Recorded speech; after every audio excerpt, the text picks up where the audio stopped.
संत तोची जाणा जगी संत तोची जाणा जगी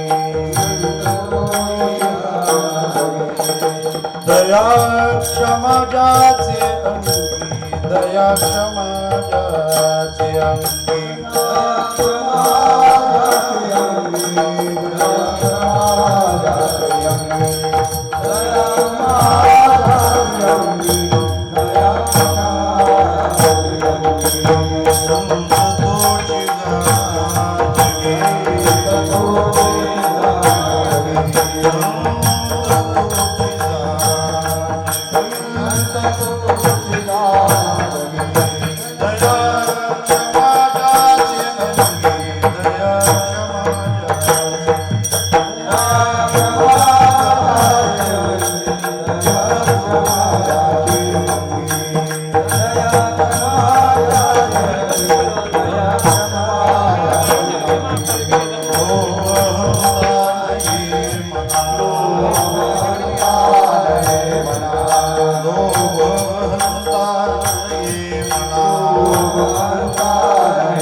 क्षमा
दया क्षमा ज्याचे अंगी, लोभ अहंता नये मना, जगी विरक्त तोची जाणा. इह परलोकी सुखी, शुद्ध ज्ञान ज्याचे मुखी, लोभ अहंता नये मना, जगी विरक्त तोची जाणा. मिथ्या कल्पना मागे सारा, ताटी उघडा ज्ञानेश्वरा, लोभ अहंता नये मना, जगी विरक्त तोची जाणा. पांडुरंग करो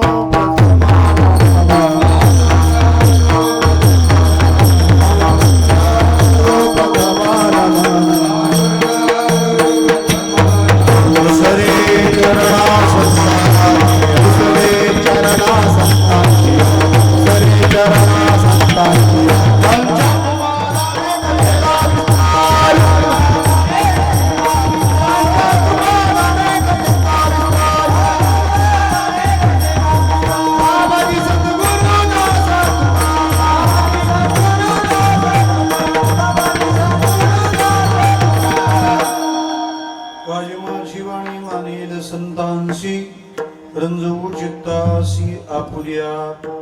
ओम नमो ज्ञानेश्वरा करुणाकरा दयाळा, तुमचा अनुग्रह लादलो पावन झालो चराचरी. सेवे लागी सेवक झालो, सेवे लागे सेवक झालो, सेवे लागी सेवक झालो, सेवे लागे सेवक झालो. तुमच्या लागलो निज चरणा, तुमच्या लागलो निज चरणा. तुमच्या लागलो निज चरणा, तुमच्या लागलो निज चरणा, तुमच्या सेवे लागी सेवक झालो, सेवे लागी सेवक झालो, सेवे लागे सेवक झालो, सेवे लागे सेवक झालो. तुमच्या लागलो निज चरणा, तुमच्या लागलो निज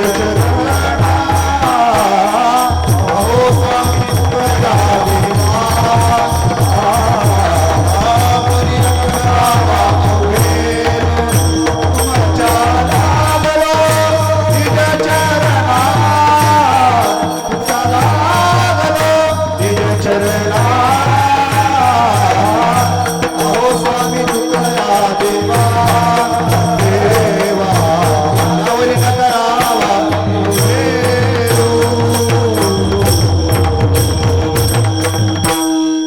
मुक्ताबाई नमो त्रिभुवन पावनी, आद्यत्रय जननी देवांची हे.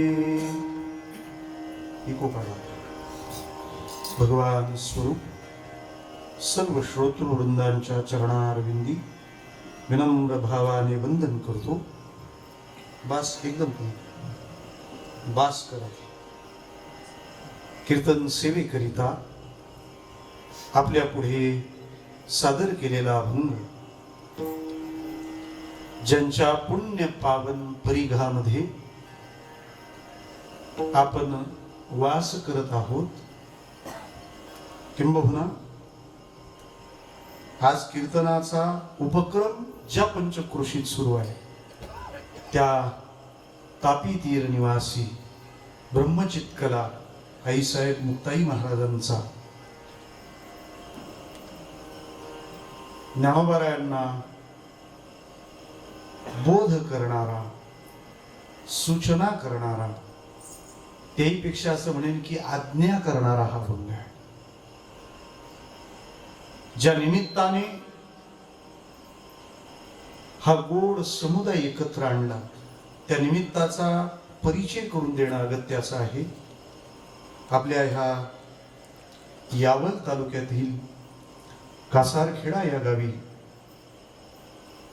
श्री हरिभक्तीपरायण रवींद्र यादवराव पाटील आडगाव कासारखेडा विकास सोसायटीचे सन्माननीय चेअरमन असलेले यांचे पूजनीय पिता श्री वैकुंठवासी हरिभक्तीपरायण आप्पासाहेब यादवराव देवराम पाटील यांच्या प्रथम पुण्यस्मरणाच्या निमित्ताने या एक दिवसीय कीर्तनोत्सवाचं केलेलं आयोजन आहे. या पुण्यस्मरणाच्या कीर्तन सेवेच्या निमित्ताने मुक्ताईच्या सबंध लाडक्या संत समुदायाचं हे इथं झालेलं पुण्यप्रद असं आगमन आहे. परमश्रद्धेय मेहुणकर महाराज असतील, परमश्रद्धेय अंजाळेकर महाराज असतील, या परिसरातील सर्वच कीर्तनकार मंडळी, मी तसा इथे पहिल्यांदाच येतोय.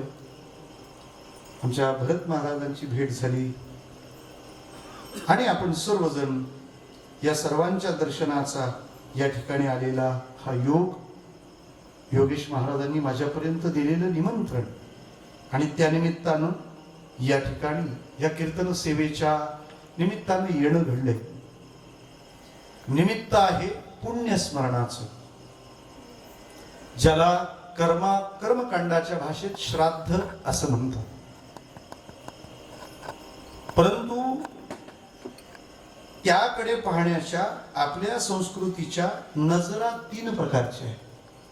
त्या नजरा सुद्धा नजर लागतील अशा आहेत. फक्त आपली नजर पडली पाहिजे तिथे. नजर अंदाज करू नका कोणी, अंदाजाने नजर टाकली तरी चालेल. काय नजरा आहेत? श्राद्ध हे जे आहे हे कर्माच्या दृष्टीनं तो विधी आहे, भक्तीच्या दृष्टीने ती भावना आहे आणि ज्ञानाच्या दृष्टीने हा लाभ आहे. विठ्ठला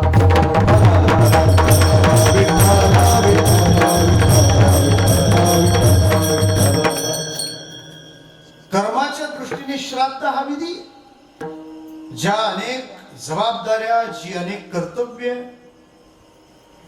पुत्राची राहतात, संततीची राहतात, त्यातले एक कर्तव्य आहे अंत्येष्टीपासून पुढचे जे काही औषधोदिक संस्कार आहेत, त्यात श्राद्धाच्या अंतर्गत येणारे पिंडदानादी विधी, या सगळ्या गोष्टी अत्यंत महत्वाच्या मानल्या गेल्या. लढाईला उतरलेला अर्जुन मरायलाही घाबरत नव्हता, मारायलाही घाबरत नव्हता. तो ज्या ज्या गोष्टींना घाबरत होता त्याची यादी पहा आपण. तो म्हणतो हे युद्ध जर झालं तर याच्यात संहार होईल, नरसंहार झाला तर याने कुलस्त्रिया प्रदूषित होतील, त्याने वर्णसंकर होईल, त्याने पिंडोदक क्रिया लुप्त होतील आणि त्याने पितरांचं पतन होईल.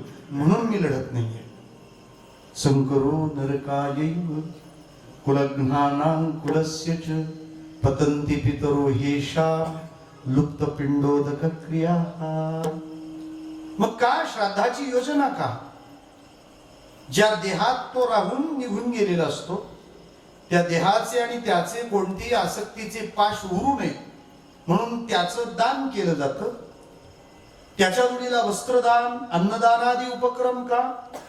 तो ज्या स्थितीला, ज्या गतीला असेल तिथे त्याला त्याच्या जीवनात सुखद असा अनुभव यावा, त्याचा प्रवास सुखकर व्हावा म्हणून इथं केली जाणारी कर्म ही त्यामागची भूमिका आहे. विठ्ठला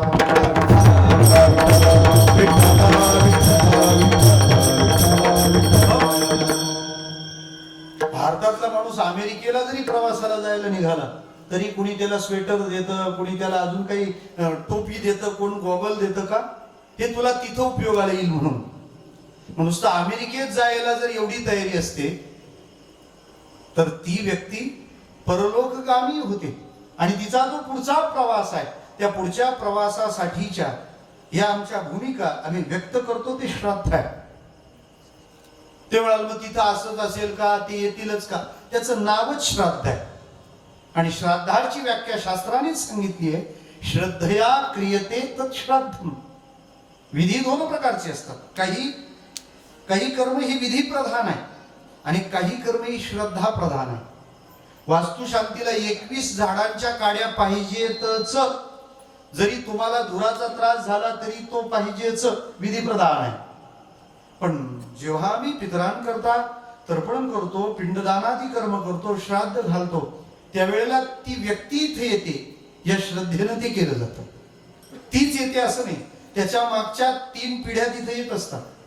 पुरुषाचं असेल तर पुरुषाकडच्या 3, पिता, पितामह, प्रपितामह. स्त्रीचं असेल तर ती स्त्री, माता, माता, मातामह आणि प्रमातामह, अशा 3 पिढ्या तिथे येत असतात. जेव्हा श्राद्ध घडतं त्यावेळेला पितरांची देवता आर्यमा त्या माध्यान्ह काळाला तिथे उपस्थित राहत असते. आणि इतक्या श्रद्धेनं हे करण्याच्या परंपरा आपण जशच्या तशा जोपासल्या. सध्या विज्ञानवाद्यांच्या बुद्धीला लकवा मारलाय. त्यामुळे आमच्या काही अशा परंपरा दिसल्या की त्यांच्यातला रहमानी किडा जागा होतो. विठाला आणि तो सुलेमानी उपदेश करतो, हे कशाला केलं पाहिजे, ते कशाला केलं पाहिजे. सृष्टीचा एक नियम आहे, लक्षात घ्या. जे जे टिकलंय ना याचा अर्थ ते आवश्यक आहे. Utility and eternity is the same. या जगातली उपयुक्तता आणि शाश्वतता सारखीच असते, सोबतच असते. जे गरजेचं आहे ते टिकलेलंच आहे, आणि टिकलंय म्हणजे ते गरजेचंच आहे, ते कोणी काढण्याचा प्रयत्न करू नये. आता सायंटिस्ट लोक म्हणतात की इथून पुढे माणसाला नखच येणार नाहीत. म्हणाले का? त्याची गरजच उरली नाही. शेताचे बांध पोखरायला पण आता खोरं असतं. विठाला तुमच्या खोऱ्यात ही अशी खोरी असतीलच. माता तापी आहे म्हणजे त्यांचा थोडा ताप असणारच, वादच. मला तर फार वाटतं बरं का भरत मला की हे बांध पोखरणारे टेम्पोत भरावे आणि काश्मीरला नेऊन सोडावे, लाहोर पर्यंत ताब्यात घेतील. विठाला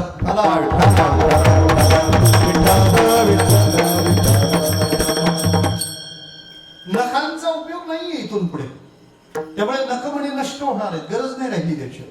आणि खरंय, नरसिंहाने हिरण्यकश्यपू मारल्यापासून नखांचा वापर तसा काही पुढे होत नाही. आणि सध्या उवांवर पण औषधं निघाली. विठाला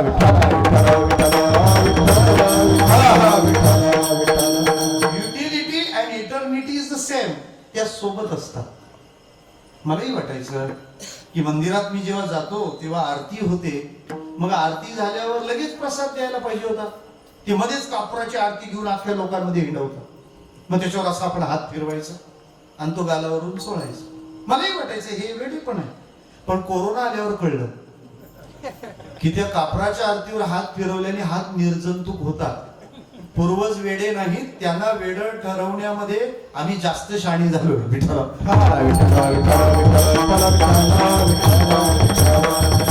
या सगळ्या गोष्टी गरजेच्या आहेत. मी तर असं म्हणेन, विज्ञानाने लगेच एवढं धाडस करू नये की परंपरा वेड्या आहे. मी तर असं म्हणेन, ज्या ज्या परंपरा विज्ञानाला वेड्या वाटतात त्याला वेडं ठरवणे इतकं शहाणपणच अजून विज्ञानाकडे आलं नाही. अरे तुम्हाला डाऊट येतो तुकोबाराय वैकुंठाला गेले का, म्हणजे तुमची विमानं अजून मंगळावरच पोहोचलीत, अजून वैकुंठ तर बरंच लांब. तिथपर्यंत जाणारी यानं बनवा आणि मग आम्हाला सांगा, आम्हाला डाऊट आहे. एक जण म्हणाला, खरंच तुकोबाराय गेले का वैकुंठाला? तू जाऊन बघून खात्री कर, पाहिजे तर पोहोचवण्याची सोय करू. पिंडदान कशाला, हे कशाला, ते कशाला? बरं, हे सगळे आपल्याच उशाला, बाकी कोणाला कोणी शिकवायला जात नाही. हे सगळे हिंदू धर्माच्याच पोकांडी बसलेले आहे. हा चरण तीर्थ कशाला प्यावं हे आमच्या मुंबईत शिकवतात, पण वसईला होली वॉटर का प्यायला जायचं ते नाही कोणी सांगायला.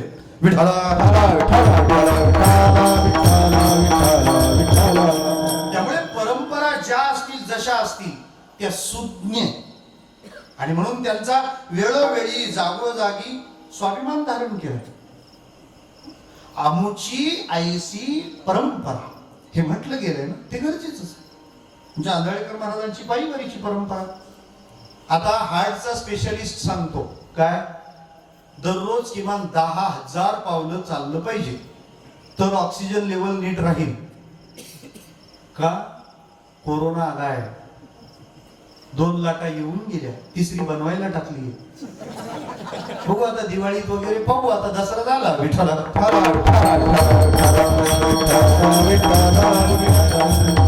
घटस्थापनेच्या मागे दसरा होता हे आम्हाला माहितच नव्हतं. विठ्ठल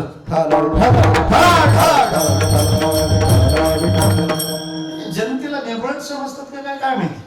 पण मला म्हणायचं काय, या परंपरांकडे डोळसपणे पाहिलं पाहिजे. तर्क किती लढवतील लोक. मला एकदम कशाला श्राद्ध घालायचं का. आता तुम्ही म्हणता इथं आम्ही पुण्यकर्म करायचं, तो जीवात्मा कुठं असेल कुठं नाही तिथे त्याला कसं काय पोहोचणार. मी म्हटलं शहाण्या, अमेरिकेत जर पोरगा शिकत असेल, बाप जर भारतात असेल, तर त्याला तिथं शिक्षणासाठी जो निधी लागतो, पैसे लागतात, ते बाप पाठवतो कुठून, भारतातून. ते पोचतात कुठे, अमेरिकेत. बाप घेऊन जातो नाही, पोरगा घ्यायला येतो नाही, मग तरी पोचतात ना. तेवढं पोस्ट डिपार्टमेंट आहे. अरे मग तसंच आहे, जर भारतातली मनी ऑर्डर अमेरिकेत पोहोचत असेल तर इथलं पुण्यकर्म तिथं का पोहोचणार नाही, का पोहोचणार नाही. Any doubt. ते म्हणाल मग तिथं पोस्ट डिपार्टमेंट आहे. मग इथं आर्यमा देवता आहे ना, विठ्ठला त्याने पुन्हा शंका काढा. काय समजा इथून तुम्ही म्हणता की इथं पुण्यकर्म केलं ते तिथं पोहोचतं, पण इथं आम्ही वस्त्र दान केलं आणि तिथं तुझी जीवात्मा वेगळ्याच गतीत असेल तर. म्हटलं पुन्हा सांगतो तुला, बाप भारतातून पैसे पाठवतो, भारताचं चलन काय, रुपये.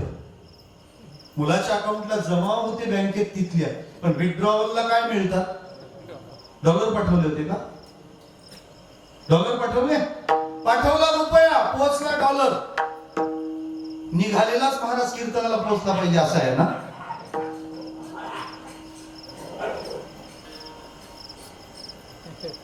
बाबा मागे भुंकू नका, त्यांचा मला फार त्रास आहे. काय असेल ते समोर होऊ द्या. विठ्ठल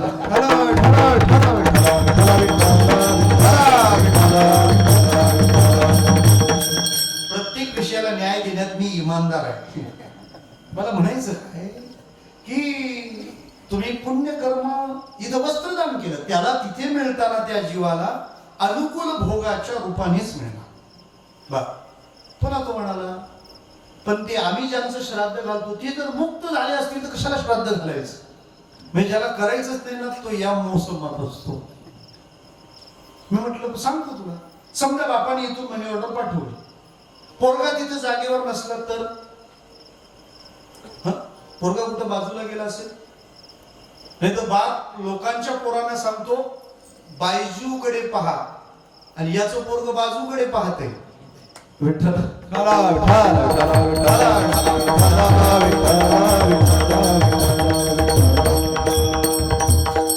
राहू दे, हे 4G मटेरियल आहे. मला म्हणायचं काय की विद्यार्थ्यांनी किंवा युवकांनी कोणाला आदर्श मानलं पाहिजे, कोणाला आदर्श मानलं पाहिजे. व्यसनी लोकांना, गंजाड्या लोकांना, अंमली पदार्थांचं सेवन करणाऱ्यांना. संतांना आदर्श माना, ज्ञानोबारायांना आदर्श माना, भगतसिंगांना आदर्श माना. अजून किती खानावळीत थांबतात. विठ्ठला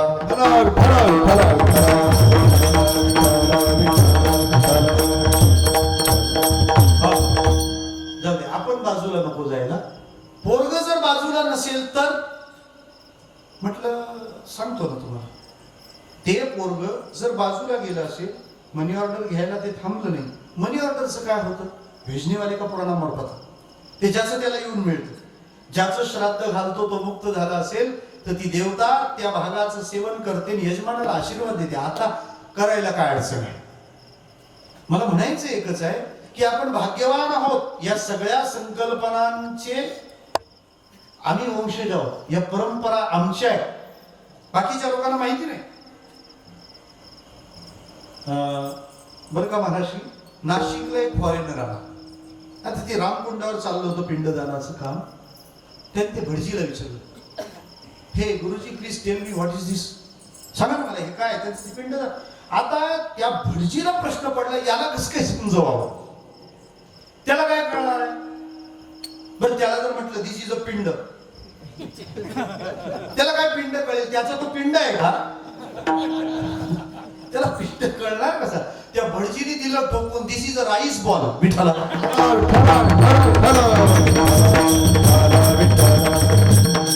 भारतीय संस्कृती इतकी डोळस संस्कृती जगात नाही, कोणी जगात कुठेच नाही. हे आपलं आपण म्हणतो असं नाही, हे त्यांनी मान्य केलंय. इस्कॉनच्या मंदिरात जाऊन पहा, सगळी माणसं गोऱ्या कातडीची आहेत, पण गळ्यात तुळशी माळ आहे, कपाळाला मस्त गोपीचंद आहे, हरे कृष्ण हरे राम चाललंय. अख्खी अमेरिका माळकरी झाल्यावर आपले उरलेले हबप होतील वाटतं. विठाला विठ्ठला विठ्ठला विठ्ठला. फार डोळस आहे आमची संस्कृती. किती डोळस सांगतो तुम्हाला.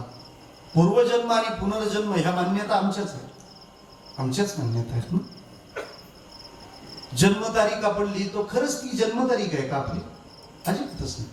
तिच्या आधी सुद्धा आपलं अस्तित्व आहे आणि मृत्यूची तारीख ती मृत्यूची नाही, त्याच्यानंतरही आपलं अस्तित्व आहे. या दोन्ही अस्तित्वांना ध्यानात घेऊन ज्यांच्या शास्त्राची कर्माची रचना झाली ती आपण हिंदू धर्मीय आहोत. कर्माच्या दृष्टीने श्राद्ध हा विधी आहे, भक्तीच्या दृष्टीने श्राद्ध ही भावना भावना. ज्यांच्या सानिध्यात आपण राहिलो, ज्यांच्या सुस्वभावाचा आम्ही आस्वाद घेतला, त्याचे आपण भोगते आहोत. आणि अशा व्यक्तीचं आमच्यातून जाणं कुठेतरी आमच्या हृदयाला चटका लावून जातं आणि त्यांच्याविषयीच्या सद्भावना प्रेमभावना मन त्या आठवणींनी भरून येतं. त्या सत्कर्माचं स्मरण होतं. श्राद्धाच्या कडे पाहण्याची भक्तीची भावना दृष्टी, ज्ञानाची दृष्टी श्राद्धाला लाभ ठरवते का? आजच्या दिवशी आपण त्यांच्या कार्याची आठवण करतो, त्या सत्पुरुषांच्या नावाचं स्मरण करतो. आणि ज्ञानी माणसाने नेहमी पुण्याकडे लक्ष ठेवावं असा नियम आहे. कारण का? ज्ञानाला जो मोक्ष हवाय तो त्याच्याजवळ पाप असेल तर कदापि शक्य नाही मिळणं. माऊली म्हणते शांतीचा ओलावा नसेल तो सुख चुकून सुद्धा त्या रस्त्याला जात नाही. तसा पापाचा अंश जरी असेल तरी मोक्ष लाभण्याची सुतराम शकत नाही. जेथ शांतीचा जिव्हाळा नाही तेथ सुख विसरून नरी गे कै, जैसा पापियाचे ठाई मोक्ष न बसे. त्यामुळे ज्ञानाची नजर नेहमी पुण्यावर पाहिजे. आणि श्राद्धाच्या निमित्ताने त्या सत्पुरुषांच्या सज्जनांच्या नामाचा कर्माचा उच्चार होतो आणि त्याच्या परिणामात पुण्यवंत पुण्यवंत पुण्यवंत व्हावे. गीता सज्जनाची नावे, गीता सज्जनाची नावे.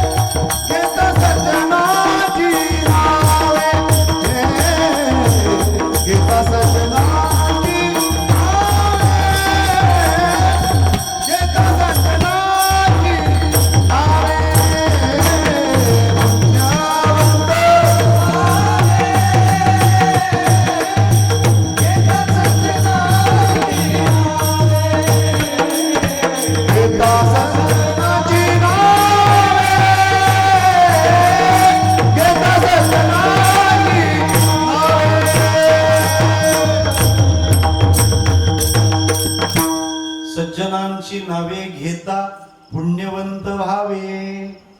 अशा ह्या निमित्ताचा हा माहितीवरचा स्पर्श या श्राद्धाच्या निमित्ताने माझ्या डोक्यात वेगळं काही होतं, पण हा तुमच्या परिघाचा प्रभाव आहे. विठाला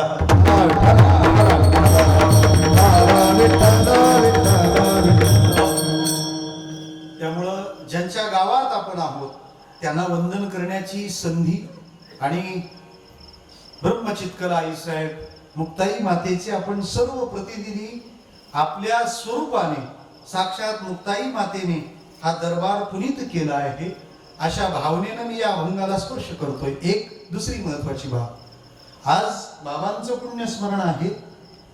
खरंच ही तिथी पुण्यवानच तिथी, ही खरी पुण्यतिथी आहे.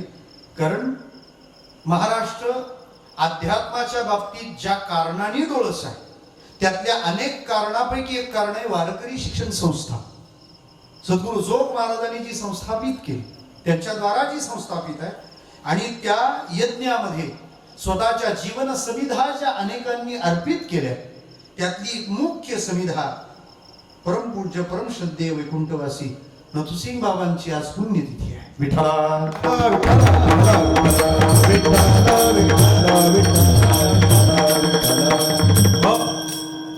मी असं म्हणत असतो, महाराष्ट्राचं आध्यात्मिक स्वास्थ्य हे सर्वात उत्तम का राहिलं? कारण महाराष्ट्रावर तिघांचे उपकार आहेत. एक फडांचे उपकार आहेत, फडाचे उपकार आहेत. जुन्या परंपरा चालत ठेवल्या, टिकून ठेवल्या. जसे फडाचे उपकार आहेत तसे गडाचे उपकार आहेत. नारायणगड असेल, भगवानगड असेल, तारकेश्वर गड असेल, मराठवाडा, पश्चिम महाराष्ट्र त्याच्या सीमावर्ती भागात गडांचं कार्य मोठं आहे. फडाचे उपकार, गडाचे उपकार आणि वारकरी शिक्षण संस्थेचे उपकार म्हणजे वडाचे उपकार आहेत. विठ्ठला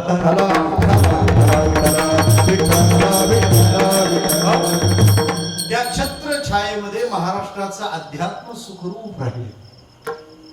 वैकुंठवासी बाबांचं आज पुण्यस्मरण आहे आणि त्या निमित्ताने हा अभंग मी आपल्या पुढ्यात गायला आहे.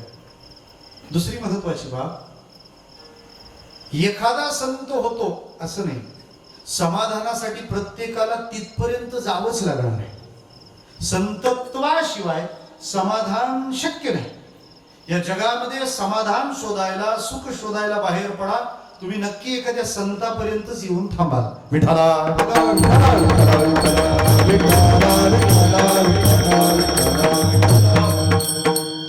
कारण बाकी सगळं शांत आहे, अनंत फक्त संत आहे. तो अकार तेवढा बाजूला काढावा लागेल. अभंग आईसाहेब मुक्ताई महाराजांचा आहे. खर तर महाराष्ट्राला संतांची विशेष समृद्धी आहे. मुंबई ते नागपूर नव्हे, त्यांनी अनेकांना पैशाची समृद्धी आणली आणि नात्यांमध्ये दारिद्र्य निर्माण केलं. या समृद्धी हायवेमुळे आमच्याकडे बरेच रक्षाबंधन बंद पडले. विठ्ठला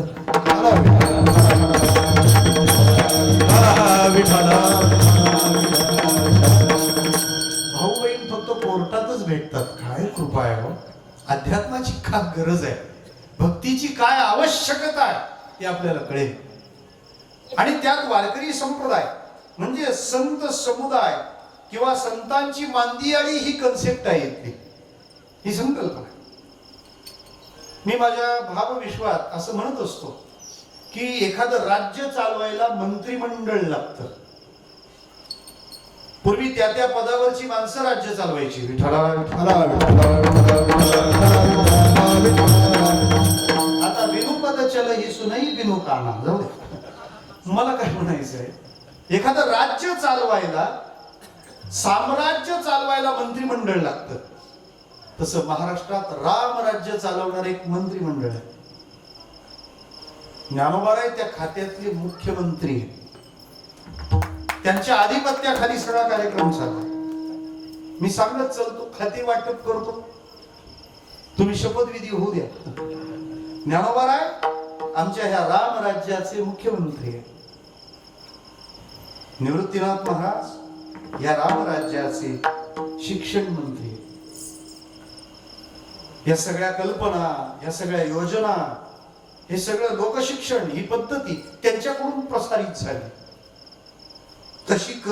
तशी मुख्यमंत्र्यांनी स्पष्ट कबुली दिली आहे. ज्ञानदेव म्हणे निवृत्ती निर्गुण, दिधले संपूर्ण माझ्या हाती. तिकडून माझ्याकडे आलेला आहे. आमच्या वारकरी संप्रदायाची शिक्षण पद्धती ही निवृत्तीनाथ महाराजांची आहे. नामदेव महाराज आमचे अर्थमंत्री आहेत. पैसा डिपार्टमेंट सगळं त्यांच्याकडे. तुम्हाला कसं काय?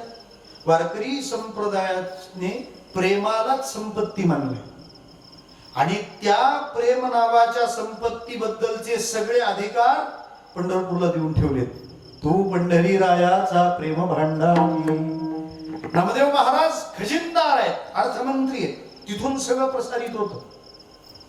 सावता महाराज अन्न नागरी पुरवठा मंत्री, कृषी मंत्री पद त्यांच्याकडे. शेती त्यांनी सांभाळायची. कांदा मुळा भाजी अवघी मिठाई माझी. गोरोबा काका सार्वजनिक बांधकाम मंत्री. काय विटा लागतील ते घेऊन, आणि त्यांची वीट छान असते.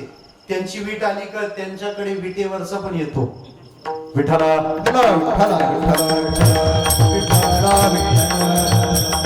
फक्त ती वीट आणण्यासाठी याचा वीट यावा लागतो. विठाला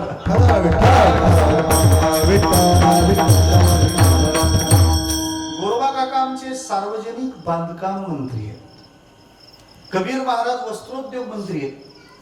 कबीराचे मागी शेलेबिनी. पुढे जनाबाई महाराज आमच्या संसदीय कामकाज मंत्री आहेत. म्हणजे त्या अधिवेशनामध्ये कामकाजामध्ये कोणी काय करावं, कोणी कधी बोलावं, कोणी काय करावं, कोणी खुर्च्या तोडाव्या, कोणी दंड पळवावा, असं जे काय असतं ते त्या सगळ्याचं नियोजन जनाबाई महाराज सांगतील तशा संप्रदायात त्यांचा शब्द प्रमाण. मग त्यांनी कोणालाही ऑर्डर्स कराव्यात. जनी म्हणे ज्ञानदेवा बोला भंग, तुम्ही बोलायची चाल, हे डिक्लेरेशन तिथून होतं. म्हणून जनाबाई महाराज आमच्या संसदीय कामकाज मंत्री आहेत. नाथ महाराज गृहमंत्री. होम डिपार्टमेंट कसं चालवावं तिकडे जाऊन पाहावं. नाथ महाराजांनी आदर्श ग्रस्ताश्रमाच्या व्याख्या, त्याचं व्यक्तिकीकरण, ज्याला इंग्रजीमध्ये पर्सनिफिकेशन असं म्हणतात, ते करून ठेवलंय. नाथ महाराज गृहमंत्री. किंबहुना गृहमंत्र्यांनी शांतता राखायची असते, त्यांनी शांती ठेवायची असते, त्यांनी अशांत व्हायचं नसतं. विठ्ठला विठ्ठला विठ्ठला विठ्ठला विठ्ठला विठ्ठला किंवा अशांती येईल असं काही करायचं नसतं. नाथ महाराज सांगतात गृहमंत्री असा पाहिजे. बा पुढे तुकोबाराय आमचे संरक्षण मंत्री. मी फार संरक्षण भूमिकेतून बोलतो ना. तुकोबाराय संरक्षण मंत्री का? अहो त्यांच्या अभंगामध्ये शब्दांनी इतकीच हत्यारांची नावं राहतात. रात्री दिवस आम्हा युद्धाचा प्रसंग, रात्री दिवस आम्हा युद्धाचा प्रसंग, रात्री दिवस आम्हा युद्धाचा प्रसंग, रात्री दिवस आम्हा युद्धाचा प्रसंग. अंतर्बाह्य जग आणि मन, अंतर्बाह्य जग आणि मन, जीवाही आगोज पडती आघात, जीवाही आगोज पडती आघात. अंतर्बाह्य आणि मन, अंतर्बाह्य जग आणि मन, जीवाही आगोज पडती आघात, जीवाही आगोज पडती आघात. रात्री दिवस आम्हा युद्धाचा प्रसंग, अंतर्बाह्य जग आणि मन, अंतर्बाह्य जग युद्धाचा प्रसंग, अंतर्बाह्य जग आणि मन, अंतर्बाह्य जग. शब्दांचीच शस्त्रे यत्ने करू हत्या. तुका म्हणे काळा हाणा तोंडावर, भाता भरा हरी. नेहमी नेहमी भांडण्याची भाषा. झुंजारते एक विष्णुदास तुका म्हणे आम्ही देवाउनी बळी, तुका म्हणे भूमंडळी आम्ही बळी वीरगाडी. म्हणून ऑर्डनन्स फॅक्टरी देऊ रोडलाय. विठ्ठला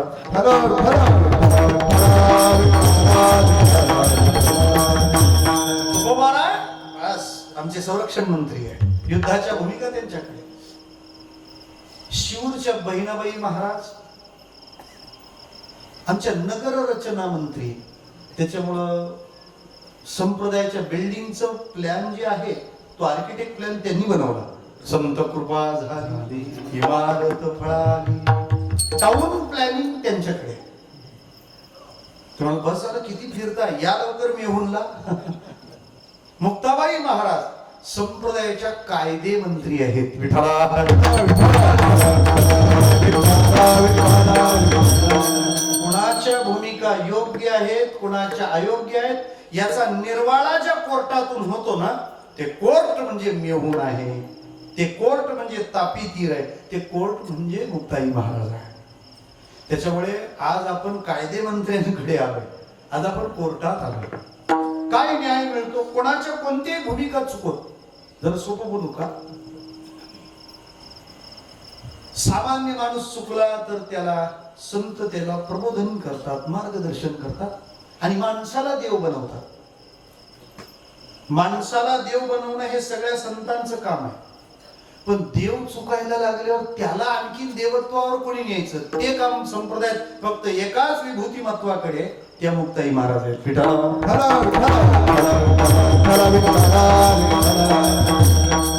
वैकुंठवासी जगन्नाथांना पवार म्हणायचे, मुक्ताई महाराजांचा अधिकार म्हणजे काय. आता आम्हाला कौतुकाने लोक म्हणतात की तुमचे नाव जगन्नाथ आहे, पण लक्षात ठेवा अण्णा अण्णा होते, माझ्या नुसता नावात गण नाही. विठ्ठला मी तर असं म्हणेन, संप्रदायात सरस्वतीचा अवतार म्हणजे अण्णा. जोड नाही आणि तोड नाही. वारकरी कीर्तन परंपरेचा खरंच तो मिरवणी होता. ते अण्णा असं म्हणायचे की सामान्यांना ठिकाणावर कुणी आले, पण देवाला ठिकाणावर आणणारी फक्त मुक्ताई. पण एक देव नाही, तीन तीन देव, तीन तीन देव. त्यांच्या दृष्टीनं त्यांच्या उंचीवरून पहा, नामदेव महाराज, सांगदेव महाराज आणि ज्ञानदेव महाराज. विठ्ठला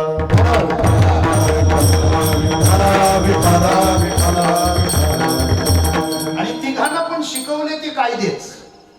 तिघांनाही कायदे शिकवले. चांगदेव महाराजांचा संकोच पाहिल्यानंतर मुक्ताई महाराज कोच झाले. संकोचाला कोच तासाच लागतो. ते म्हणतात का हो शाळा, भिंतीला कोराडे नसतात का. एका विधानाने काम केलं. चांगदेव म्हणे आजी जन्मालो, गुरुपुत्र झालो मुक्ताईचा. नाहीतरी पहिला ठणका चांगदेव महाराजांना मुक्ताईनेच दिला होता. 1400 वर्षे जगून हे विधान मुक्ताई महाराजांचं. सण नाही केलं त्याने, सण केलंच ते, लगेचच ठेवून द्यायचं. मग तिथे कोणाला काय वाटेल, कोणाला काय. बरं मुक्त आहेत त्यांना कोणते नियम. विठ्ठला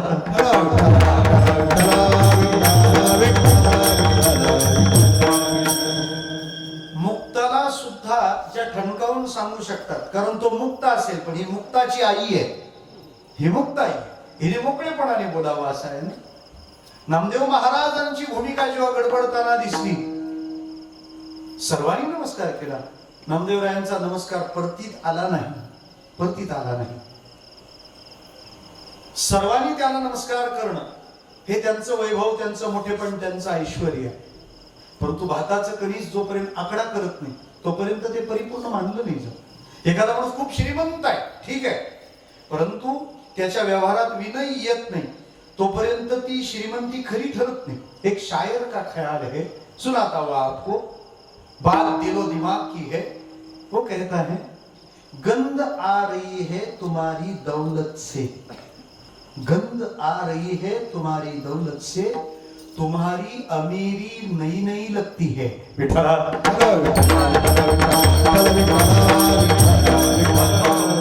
तुझ्या संपत्तीतून म्हणे थोडा थोडा वास येतो, म्हणजे तुझी श्रीमंती अजून जरा नवी नवीच दिसते. तिच्या जोडीला अजून विनय काही आलाच नाही. मुक्ताईंना नाही आवडलं, लगेच मत नोंदवून दिलं. अखंड जयाला देवाचा शिजा, कार्य अहंकार गेला नाही. पण त्याचा परिणाम असा आहे, त्यांच्या त्या विधानाने जसं नारदांनी लावलेल्या भांडणात कल्याणच झालं, तसं मुक्ताई महाराजांनी नोंदवलेल्या प्रतिक्रियेत भलंच झालं. त्याचा परिणाम पुढे नामदेव महाराजांच्या जीवनात जे सगळं काही घडलं, गोरोबा काकांनी डोक्यात थोपटणं आपटलं, वाईट वाटलं, सगळं खरं आहे. वाईट वाटलं होतं, रडू आलं होतं, पण देवाने सांगितलं चालणार नाही, तुम्हाला जावं लागेल. काय करावं लागेल, काय केलं, काही केलं नाही. औंढा गेला ना औंढा गाठला.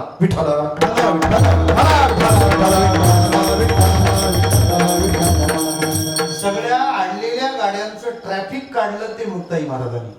मला वाटतं मोकळं करणारी म्हणून ती मुक्ताई आहे. विठ्ठला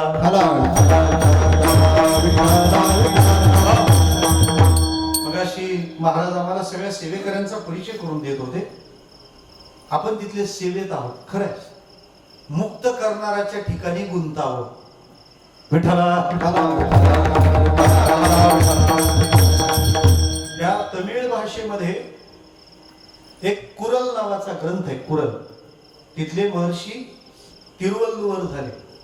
त्यांचा तो ग्रंथ आहे. एका श्रीमंताच्या पोराने त्यांना डिवचलं. त्यानंतर त्याला धडा शिकवल्यावर त्यांनी काही प्रश्न विचारले. तेव्हा त्यात त्यांनी एक प्रश्न विचारला होता, आसक्ती कोणाची धरावी? तिरुवल्लुवर म्हणाले, ज्याची आसक्ती गेली त्याची आसक्ती धर, ज्याचा संग गेला त्याचा संग धर. तसं ज्यांच्या जीवनात ज्यांच्या जवळ गेल्यानंतर आपलं गुंतणं नष्ट होतं तिथं गुंतावं. विठ्ठला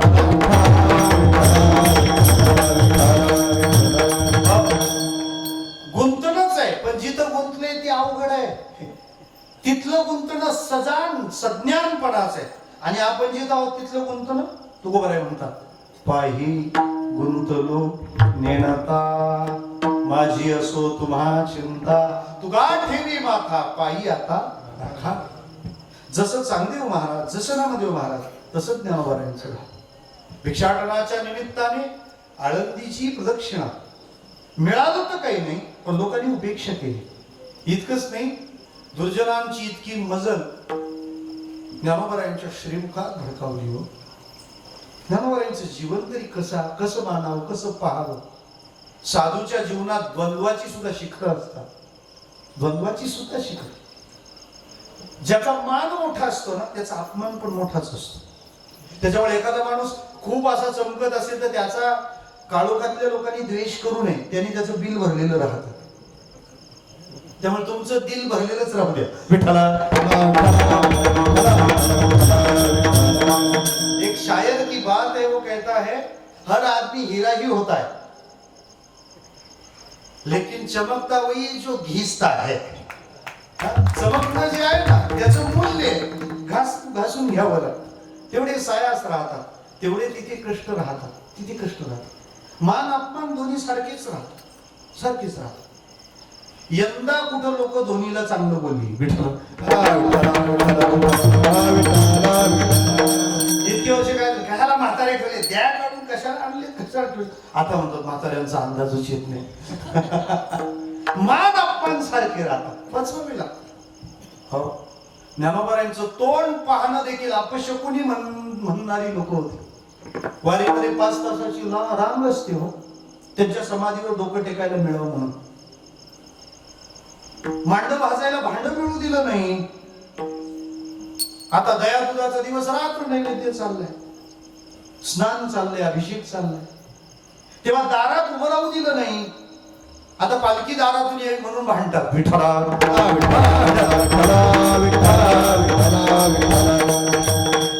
साधूने द्वंद्व सोसायचे असतात. जरा सोपं बोलू, द्वंद्व सोसता आली म्हणजे आपल्याला साधू होता आलं असं समजा. सारखंच राहतं दोन्ही. मज हेही नाही तेही नाही, वेगळा दोई पासून. निंदी कोणी मारी वंदी कोणी पूजा करी, मज हेही नाही तेही नाही, वेगळा दोई पासून. निंदी कोणी मारी वंदी कोणी पूजा करी, मज हेही नाही तेही नाही, वेगळा दोई पासून. निंदी कोणी मारी वंदी कोणी पूजा करी. पण त्या दिवशी घाव जरा जिवारी लागला होता. आणि ज्ञानोबारायांना होणाऱ्या वेदना नक्कीच मोठ्या होत्या, कारण माऊली हळवे होते, संवेदनशील होते हो. नुसता सुवास आला तरी पण माऊली म्हणते माझा विठोबा आला. हवचिता परिमळू झुळकला अळूमाळू, मी म्हणे गोपाळू आला गे माळू. बऱ्याच लोकांना असं वाटतं संतांना काय, अरे संतांना काय म्हणजे त्यांना जास्त जाणवतं. वैकुंठवासी साखरे महाराजांना एकाने विचारलं, का ते ज्ञानी पुरुषाच्या अंगाला जर असा विस्तव लावला तर त्याला चटका बसेल का, त्याला समजेल का ते ज्ञानी पुरुषाला असा चटका लावला तर. आता साखरे महाराज होते. शहाण्या माणसाने प्रश्नाचं उत्तर देऊ नये, प्रश्नाचंच उत्तर द्यावं. म्हणजे साखरे महाराज त्याला म्हणाले, ए थांब म्हणे, माझा एक प्रश्न आहे तुझ्या अगोदर. आणि काय, अज्ञानी माणसाला विस्तव लावला तर कळेल का? मग म्हणे म्हणजे अज्ञानाला कळतं ते ज्ञानाला कळणारच. विठ्ठला.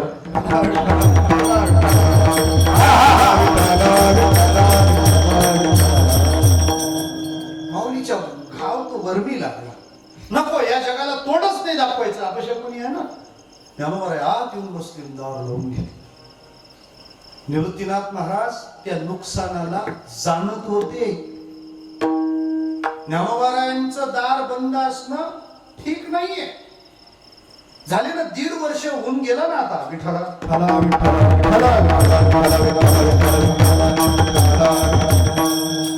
दार उघडायला पाहिजे.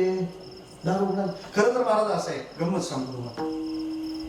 जे बंद करायला पाहिजे होतं ते चालू केलं, जे चालू करायला पाहिजे होतं ते बंद केलं. म्हणजे बंद करायला पाहिजे ते चालू करतात आणि चालू करायला पाहिजे ते बंद करतात. म्हणजे बंद करायला पाहिजे ते चालू करणारे किती चालू पाहिजे आता असले. असं वाटतं बंदच करावे. विठ्ठला आता नवीन स्कीम आली. काय? मंदिर उघडलं जाईल पण भजन करायचं नाही. म्हणजे जेवायला या, हात बांधून जेवायचं आणि तोंड बांधून खायचं. अरे मंदिर उघडणं ही कन्सेप्ट भजनाच्या परवानगी शिवाय अपूर्ण आहे. झाले मुक्त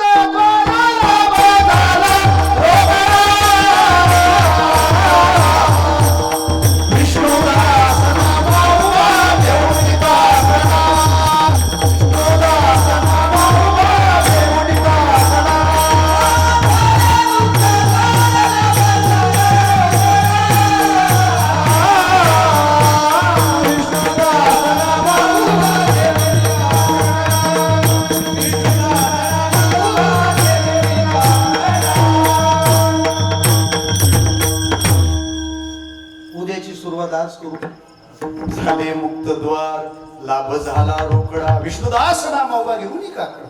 निवृत्तीनाथ महाराज मला माहिती होतं हे हे हे ज्ञानोबारायचं दार नाही, हे जगासाठी कल्याणाचं मोक्षाचं दार बंद झालं. हे उघडलं पाहिजे.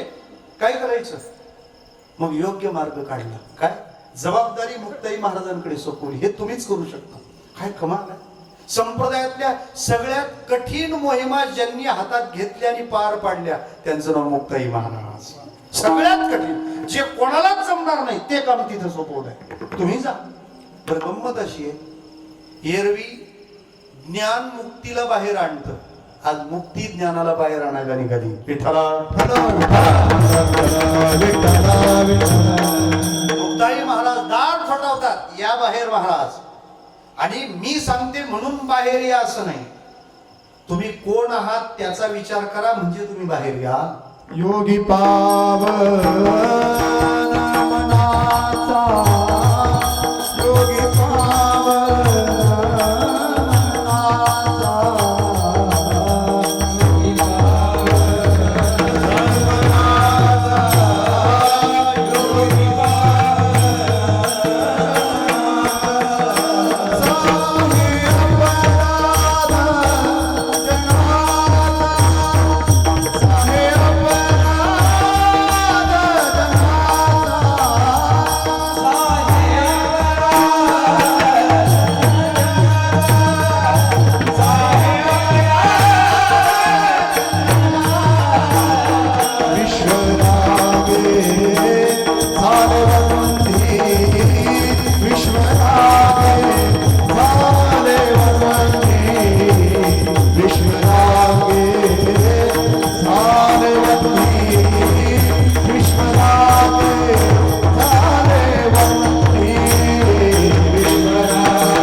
लोकांचे अपराध त्यांनी पोटात घालावेत. आपण बाहेर या. योगी आहात म्हणून बाहेर या, संत आहात म्हणून बाहेर या. का संतांनी बाहेर यायला पाहिजे? संत म्हणून तुम्ही का बाहेर यायला पाहिजे? ज्ञानोबाराय संत कोणाला म्हणतात? आपण जाणता आहात ना. पहिलं चरण संत तोची जाणा जागी, संत तोची जाणा जागी,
बाहेर यायला पाहिजे.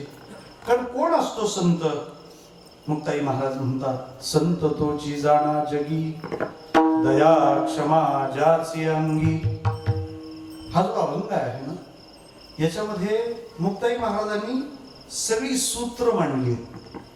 मुळात संतांचं बोलणं सूत्रवत असतं. अल्पाक्षरम संदिग्धम सारवत विश्वतोमुखम असतो भ्रमणबद्ध्यंच सूत्रम सूत्रो विदो विदू. सूत्रात्मक बोलणं, कमीत कमी अक्षर खर्च करून जास्तीत जास्त अर्थ त्यातून व्यक्त होत असतो. आणि ताटीच्या अभंगांची सगळी रचना पाहिली तर सगळ्या व्याख्याच केल्यात मुक्ताई महाराजांनी. म्हणजे ताटीच्या अभंगांना व्याख्यात्मक कथा करता येईल. संपूर्ण ताटीच्या अभंगांची सगळ्या व्याख्या, कन्सेप्ट क्लिअर. आणि परमार्थात गडबड यामुळेच होती की आमची कन्सेप्ट क्लिअर नसते. कन्सेप्ट क्लिअर पाहिजे. एखाद्या विचार का माळका घातली, तो नाही ते कीर्तन ऐकायला जायला लागतं. मग ते महाराज लोक सारखे बोलत राहतात, कधी माळ घालून, मग घातली आता काय करतो विठ्ठल. ते करताना माझी कन्सेप्ट क्लिअर पाहिजे. मी माळ का घालतो? मला ज्या विठोबाची भक्ती करायची आहे त्याला ही तुळस फार आवडते म्हणून ती मी घातली पाहिजे. अतिप्रिय आवडे तुळशी बुका, तैशीच प्रीत करी भोळ्या भाविका. कन्सेप्ट क्लिअर पाहिजे. कीर्तनाला आपण का आलो पाहिजे? भगवंताच्या लीलांचा आस्वादन घेण्याकरता. ते कीर्तन झाल्यावर म्हणतात, कीर्तन पडलं किती उंचीवरून हो विठ्ठला. मला तर सारखं वाटत राहत, कीर्तन पडलं म्हणणाराने कीर्तनात पडूच नाही विठ्ठला. अरे कोसळलेल्या जीवनांना उभा करणारं साधन म्हणजे कीर्तन आहे. ज्याच्याकरता उद्धाराच्या सगळ्या मार्गिका बंद झाल्या त्याला एक मार्ग आहे. महाराज कीर्तन त्याच्या उद्धाराची व्यवस्था करतं. ते काय झालं? पडलं विठ्ठला.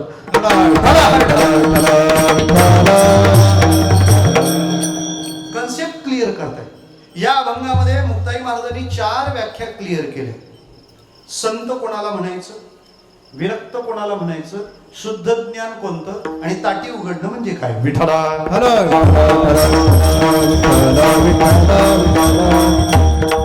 मी थोड्याशा कन्सेप्ट क्लिअर करून चालतो कारण हा पसारा मोठा आहे आणि सध्या थोडं घड्याळाकडे पाहूनच चालतंय विठ्ठला विठ्ठला. त्यामुळे वेळेत थांबणं मला अपेक्षित आहे. मला म्हणायचं काय, 4 व्याख्या आहेत, 4 रीतीने मांडलेल्या. कशा? ऐका. नाही 10 नाही झाली अजून विठ्ठला.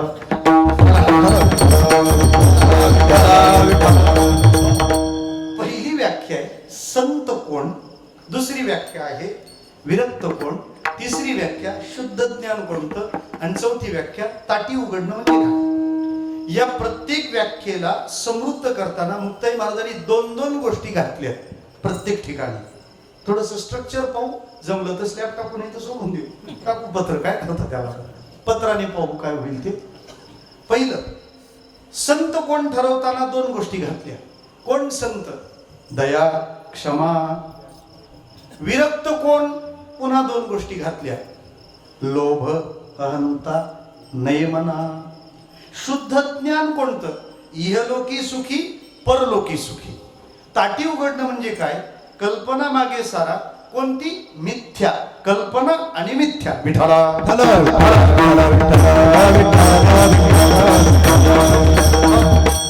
त्यामुळे 4 चरणामध्ये 4 व्याख्या 2-2 तत्वाच्या आधाराने समृद्ध केल्या.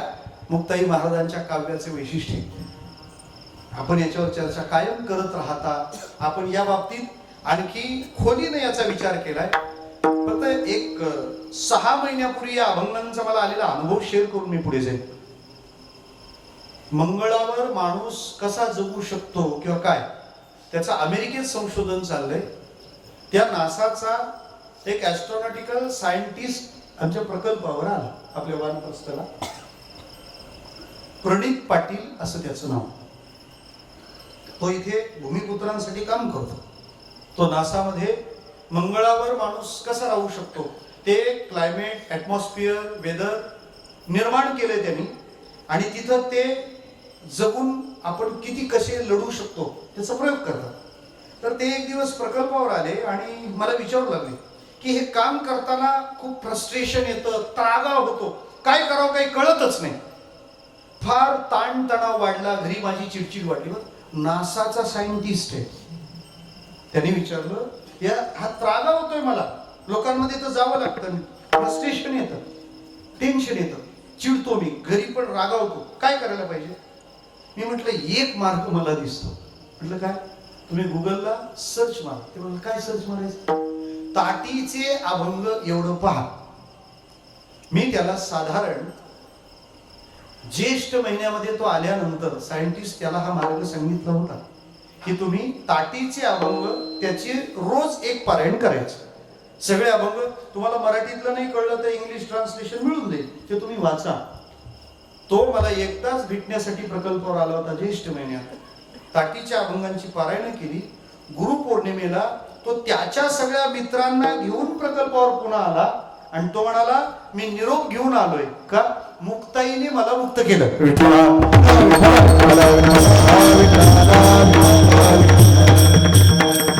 म्हणजे त्या फक्त तापीचाच ताप घालवतात असं नाही, अख्ख्या जगाचा ताप घालवतात. ताटीच्या अभंगाला काय उंची आहे. वैज्ञानिक दृष्ट्या नासाचा सायंटिस्ट म्हणजे सगळ्यात बुद्धिवान लोक झाली ना, पण त्याच्याही मनाला जेव्हा शांती अपेक्षित होती, शांती जेव्हा हवी होती, तेव्हा त्यालाही मुक्ताई महाराजांची वचनं ही मुक्ता फळच स्वीकारावी लागली. मला हे म्हणायचं काय उंची आहे या पदांना.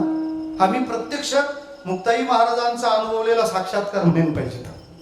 काय व्याख्या मांडल्यात मुक्ताई महाराजांनी? पहिलं ते म्हणतात, संत तोची जाणा जगी, दया क्षमा ज्याचे अंगी. याची जी योजना केली त्या योजनेकडे आपण पहा. सगळ्यात पहिला संत पदाच्या नंतर मुक्ताई महाराजांनी जाणा या पदाची योजना केली. जाणाच का म्हटलं? जेव्हा जेव्हा परमार्थातल्या श्रेष्ठ लोकांकडे समाजाला पाठवायचं असतं, तेव्हा तेव्हा संत या पदाची युक्ती योजना जाणीवपूर्वक करतात. भक्ताये से जाणा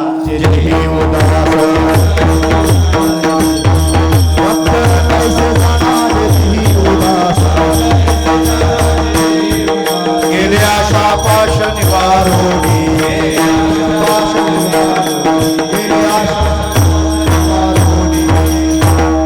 भक्त इसे माना, माना नाही जाना. म्हणजे त्यांना माना पण त्याच्या आधी त्यांना जाना. मानलं पाहिजे लोकांनी, साधूला मानलंच पाहिजे, साधूला मानलं पाहिजे, पण साधू थोर असतो हे आधी जाणलं पाहिजे. साधू थोर जाना, साधू थोर जाना,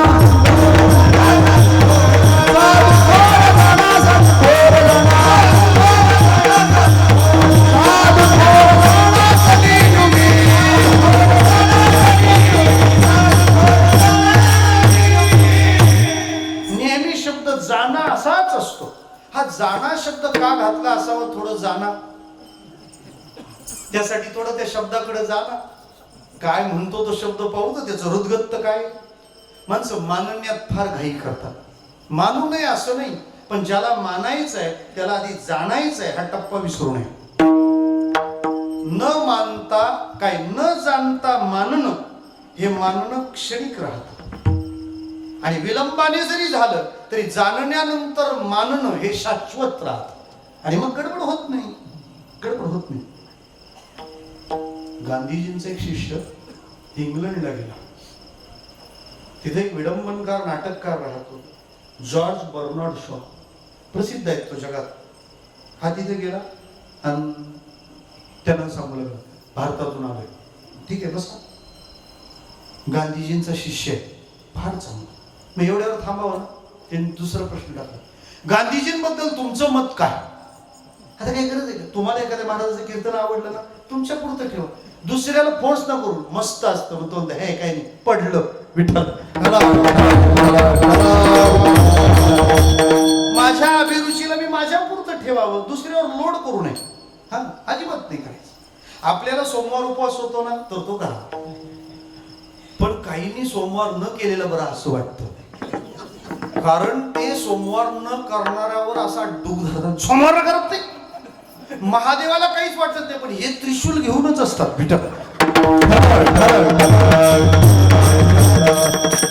एखाद्याला नसेल होत तर कशाला तुम्ही त्याच्या मागे लागतात? मला असं वाटतं दुसऱ्याला त्रास न देणं सगळ्यात मोठा उपवास आहे विठ्ठला. त्याला जमतं त्याने करावं. हा, व्रत तर केलंच पाहिजे. महाराजांनी सांगितले मग करायचं. एकादशी सोमवार व्रत जे करीत, पण दुसऱ्याला व्रत न करणाऱ्यावरून मारण्याचं बोलण्याचं व्रत घेऊ नये. सोमवार व्रत घ्यावं, मला हे म्हणायचं. तर गांधीजींबद्दल तुमचं म्हणणं काय? आता तो बर्नार्ड शॉ होता. कोणासमोर किती काय बोलावं याच्या मर्यादा कळल्या पाहिजे. तो बर्नार्ड शॉ म्हणा. मग गांधीजींबद्दल काय म्हणणार? गांधीजी म्हणजे जगातला 2 नंबरचा चांगला माणूस झाली पाहिजे. कारण आपल्याला जो माणूस आवडला तो माणूस जगात कितव्या नंबरवर पाहिजे? पहिल्या. बरं, आता याला असं झालं, नसता विषय काढला तर बरं झालं असतं. तो परत त्याच्या मतावर ठाम. गांधीजी जगातला 2 नंबरचा चांगला माणूस. त्याला राहवलं नाही. यांनी परत विचार म्हणजे मग 1 नंबर कोणता? 1 नंबर मी. असंच काय म्हणे? असंच आहे. माणूस जगातल्या चांगल्या माणसांची यादी 2 नंबर पासून पुढे बनवतो. पहिला नंबर ज्याचा त्याचा रिझर्व आहे विठ्ठल. मग बर्नार्ड शॉनी त्याला सांगितलं, अरे गांधीजी चांगलेच आहेत, पण हे तू मला विचारून कायला खात्री करतो? तू त्यांच्या सोबत राहून त्यांना जाण. गांधीजी महान आधी जाणा आणि मग माना. आपल्याला मानणाऱ्यांना पण आपणच सांगा आता, हे बाबा जाणल्याशिवाय घाई करू नको. हा, कधी कधी फार मौज असते. एखाद्या गावात लाईटच नसते, आम्ही संध्याकाळी पोचतो, असा त्यांच्या दारात आमचा पाय आणि लाईट येते. ते एवढे भाविक होतात. महाराज खूप महाराज आली या दारात, खूप महाराज. पण तुमच्यासारखा पॉवरफुल महाराजच नाही. काय झालं? अख्खा दिवस लाईट नव्हती, तुम्ही पाऊल टाकलं लाईट आली. असं माझ्याच बाबतीत होतं, तुमच्याही बाबतीत कधी कधी होत असेल. कोणतरी म्हणत असेल अख्खा दिवस लाईट नव्हती, आली. लोकांना म्हणू द्या, आपण फार मनावर घेऊ नये. कारण एखाद दिवस आपलं पाऊल पडल्याने जशी लाईट येऊ शकते, मुंबईला 1.5 दिवसाचे गणपती फार असतात विठ्ठल.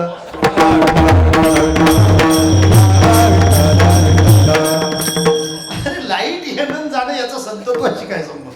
म्हणून संततोची जाणा कसा ओळखा? दया क्षमा ज्याची अंगी. दया आणि क्षमा ज्याच्या अंगात आहे. मुक्ताई महाराजांचे शब्द आहेत ते. दया आणि क्षमा जोडून का घेतलं? त्याची व्याख्या मला एका कक्षेत अशी करता येऊ शकते. दया आणि क्षमा म्हणजे काय हो? दया आणि क्षमा म्हणजे काय? सोपी व्याख्या करू. स्वतःला झालेला त्रास सहन करणे याला म्हणतात क्षमा, आणि दुसऱ्याला झालेला त्रास आपल्याला सहन न होणे याला म्हणतात दया. विठ्ठल.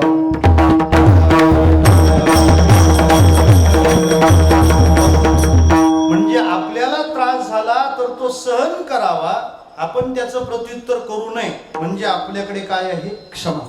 पण मग दुसऱ्याला त्रास झाला तर तो आपल्याला सहन नाही झाला पाहिजे, आपलं अंतकरण पिळवटून निघालं पाहिजे, त्याला म्हणतात दया. जगाच्या उद्धाराचा व्यवसाय संत या भांडवलाच्या जोरावरच करतात. भूतांची दया हे भांडवल संता,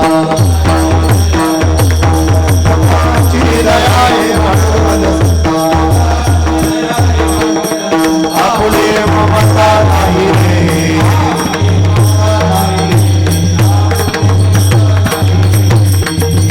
भूतांची दया हे भांडवल संता, आपुली ममता नाही रे.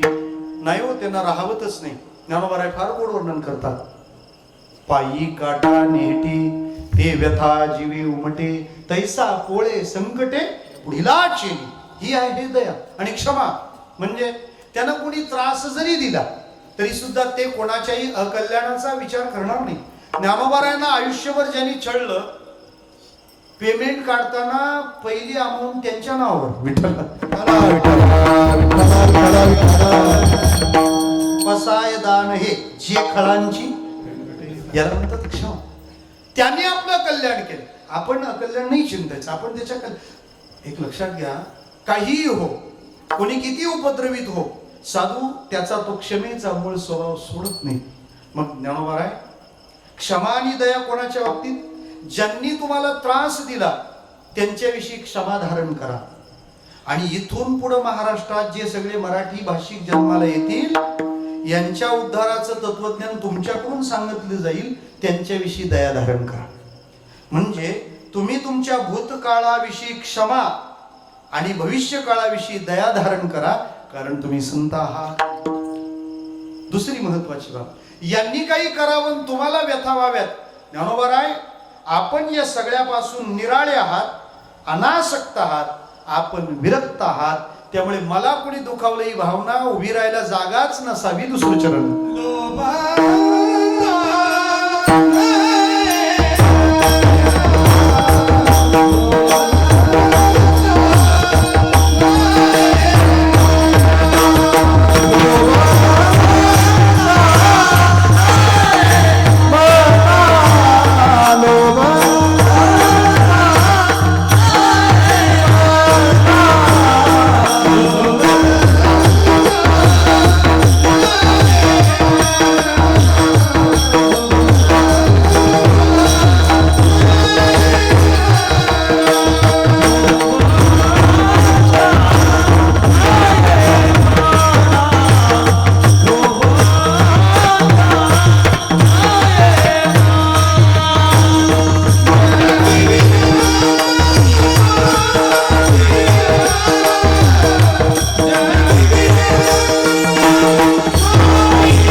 खाली महाराज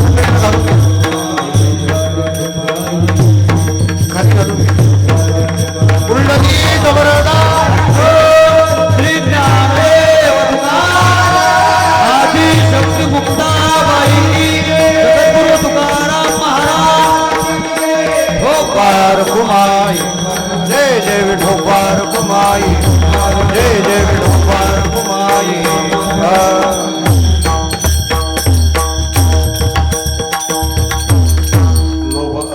नये मना जगी विरक्त तोची जाणा. कसा असतो विरक्त एक सोपं सांगू. एवढा मोठा गुलाबाचा हार माझ्या गळ्यात घातला असं वाटू नये, याला म्हणतात अहंता नसणे. आणि एवढा छान हार आहे तर मग आता जाताना गाडीला घेऊन जावा म्हणजे लोभ तो असू नये. विठ्ठला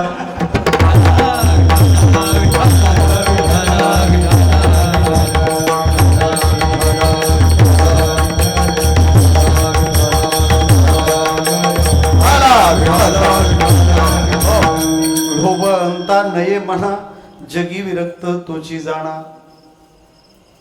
ज्ञानाच्या प्रांतात मुक्ताबाई महाराज म्हणतात इह परलोकी सुखी शुद्ध ज्ञान ज्याचे मुखी. शुद्ध ज्ञान ज्याच्या मुखात आहे इह आणि परलोकामध्ये तोच सुखी आहे असा अर्थ ध्यानात घ्या. किंवा आपल्याला ह्या पदाला जर व्याख्येत बसवायचं असेल तर जो इह परलोकात सुखी आहे म्हणजे त्याच्या मुखी जे ज्ञान आहे ते शुद्ध आहे.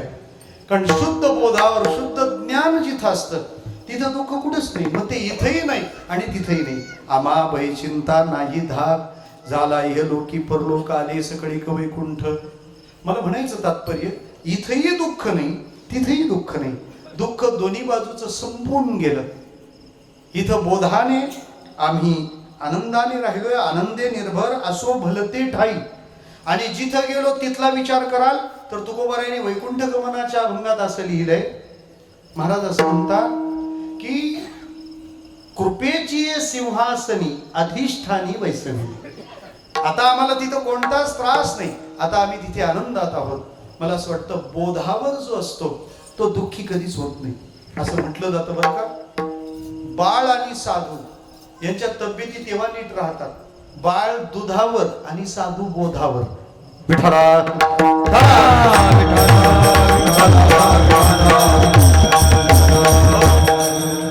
महाराज म्हणतात इह परलोकी सुखी शुद्ध ज्ञान ज्याचे मुखी. त्यामुळे कोणीतरी आपल्याला छळतं कुणीतरी आपल्याला त्रस्त करतं. ह्या नुसत्या कल्पना नाही, ह्या मिथ्या कल्पना आहे. निवृत्ती ज्याची करायला सांगितलीये त्यात नुसता कल्पना शब्द नाही मिथ्या घातला. ऍक्च्युली कल्पनेला मिथ्या म्हणणं गरजेचंच नव्हतं कारण कल्पनाच मिथ्या असते. ज्ञानोबा आहे कल्पना मिथ्या असते पण तुम्ही जी कल्पना केली ती कल्पना मिथ्याची कल्पना केली. म्हणजे आधी कल्पना मिथ्या आणि त्यात जी केली ती कल्पना सुद्धा मिथ्याची आहे. मला असं वाटतं साधी कल्पना त्रास नाही देत. साध्या किंवा सुकल्पनेने त्रास होण्यापेक्षा देवाचं भजन करता येतं. कारण मनाची पूजा आपण जी देवाची करतो ना त्या मनाच्या पूजेमध्ये देवाला जे सगळं द्यायचं असतं ते कल्पनेचं द्यावं लागतं. मनोमय पूजा घ्यायची पडिये केशी राजा. घेतो कल्पनेचे भोग न मानती बाह्य रंग. तुकोबाराय तिथे कल्पनेचा भोग असतो. ती कल्पना आम्हाला चालेल पण ज्ञानोबा तुम्ही जी कल्पना धारण केली कुणीतरी आपल्याला त्रस्त करतंय कुणीतरी आम्हाला पीडा करतंय. मिथ्या कल्पना मागे सारा ती बाब बाजूला सारा आणि आपण या जगाच्या कल्याणाकरता आपण बाहेर या. ही मुक्ताई तुम्हाला विनवणी करते. अभंगाचा शेवट मिथ्या कल्पना मागे सारा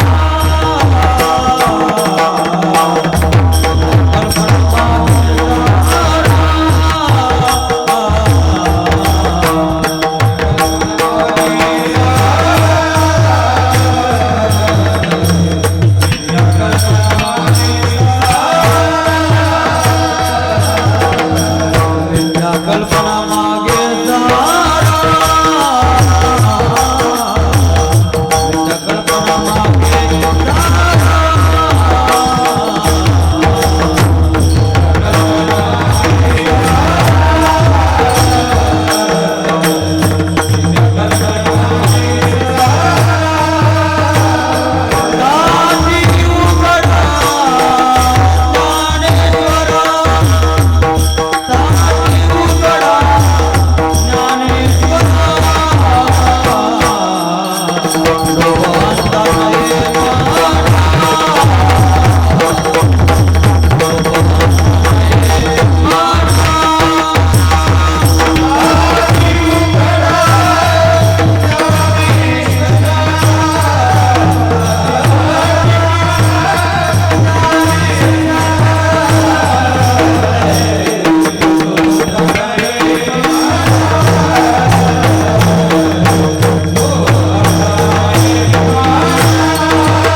महाराज म्हणतात, ताटी उघडा ज्ञानेश्वरा, मिथ्या कल्पना मागे सारा.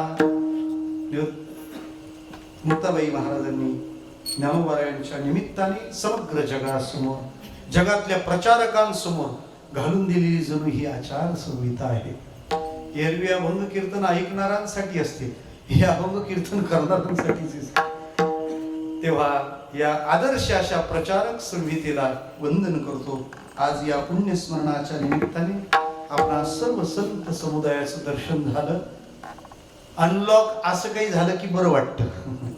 तेव्हा आपण सर्वजण या निमित्ताने या परिवाराच्या सेवेपोटी, प्रेमापोटी, स्नेहापोटी इतक्या दूरवरून उपस्थित झाला.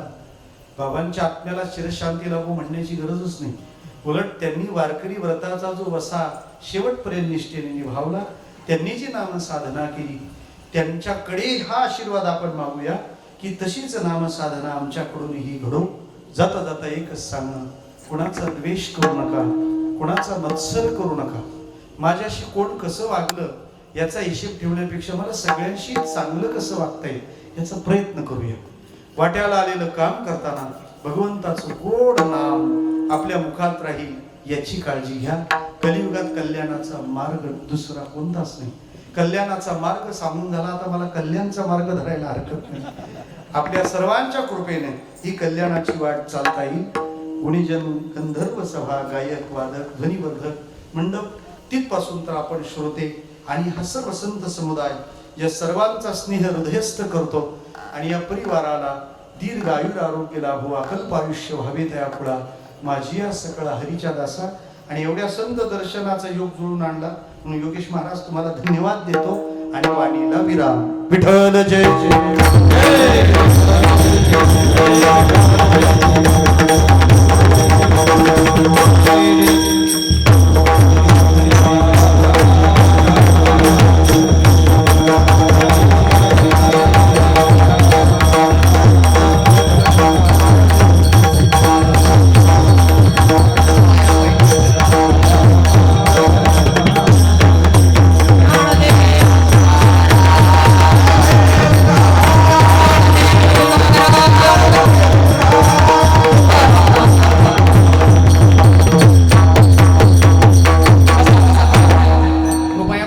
सोडू नका.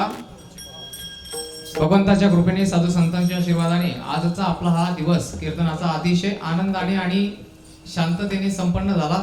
सुरुवातीला थोडीशी भीती होती. मागची मंडळी उठू नका कृपया. पावसाची भीती होती, परंतु अतिशय